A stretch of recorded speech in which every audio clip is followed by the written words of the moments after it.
হাটমারি বধ্যভূমি স্বাধীনতা যুদ্ধের সময় এই এলাকায় পাক সেনারা একটা ক্যাম্প গড়ে তুলেছিল।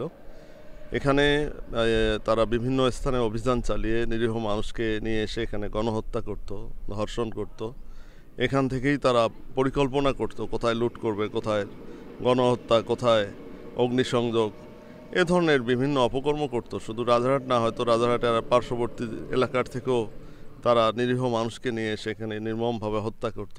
বৃন্দের কাছ থেকে আমরা যতটা জেনেছি যে এই এলাকায় তারা এই থাটমারি বধ্যভূমির পাশেই এই যে থাটমারি একটা ব্রিজ আছে, ব্রিজের নিচে এখানে এই ক্যানেলটা তখন অনেক বড় ছিল আর কি। এখানে যে কত মানুষকে তারা তাদের লাশ ভেসে যেতে দেখেছে, এটা সঠিক কোনো ইতিহাস এখন পাওয়া যায় না। দেখেছে বা এতটুকুই, কিন্তু সঠিক তথ্য তাদের কাছে নেই। কিন্তু আমরা এখানকার যে স্থানীয় মুক্তিযোদ্ধা সংসদ, তাদের সূত্রে জেনেছি যে তারা এখানে শুধুমাত্র 11 জন মুক্তিযোদ্ধাকে যে হত্যা করা ছিল এই তথ্য তারা সংরক্ষণ করেছেন।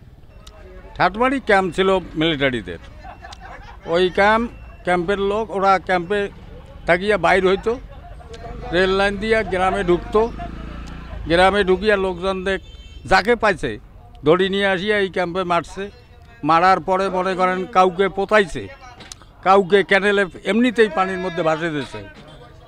যেমন ওই যে মেহরনকে ধরি নিয়ে যা ক্যাম্পেই রাখতো।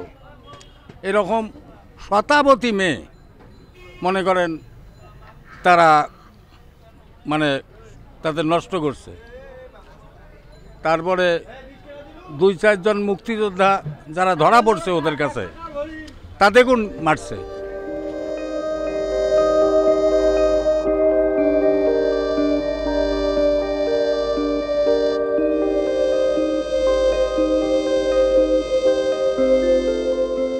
ঠাটমারি বধ্যভূমিতে পাক সেনারা ক্যাম্প দিয়েছিল।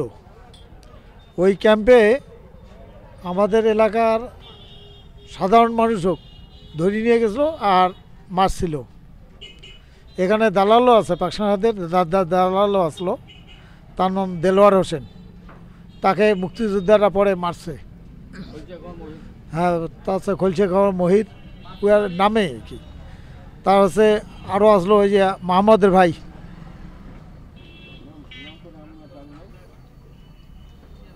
তো মারা গেছে 71 সালে, তখন গুলি করে মারছে। হিন্দু মুসলমান, হিন্দু তো মানে ওই দেখছিল তো হিন্দু না মুসলমানও কয় হিন্দু। সেদিন শুক্রবার নামাজ পড়ার জন্য 2 জন গেছিল, 2 ভাই শুক্রবার নামাজের জন্য দোনো ভাইকে মারছে তারা গুলি করিয়া। বাড়ি থেকে ধরে নিয়ে গেছে, সেটা গরুর মতন ডোটাইতে গেছে। হয় এত টর্চার করছিল। পরে নিয়ে যা পাঠাবাড়ির মধ্যে তাকে মারছে ওইখানেই কি। ওই পাটক্ষেত ছিল, ওই পাটক্ষেতের মাঝে। তো তারপরে এখান থেকে মা বোন ধরে নিয়েছিল, তার ইজ্জত মারছিল। এই ডিসেম্বর মাসে যে রাজারহাটে পালিত হয়ে গেল, যেদিন মুক্ত হয়েছিল সেদিন এক ট্রেন মিলিটারি পাক হানাদার বাহিনী এই ট্রেনে আসছিল এবং আসার পর রাজারহাটে যে পুরানো স্টেশন ছিল, এই পুরানো স্টেশনে স্টেশন মাস্টারকে ফ্ল্যাগ উঠিয়েছিল, স্বাধীনতার ফ্ল্যাগ কুলিং করে এসে এই ফ্ল্যাগ দেখতে পাওয়ার পর মাস্টারকে ধরে এনে সেখানে গুলি করে।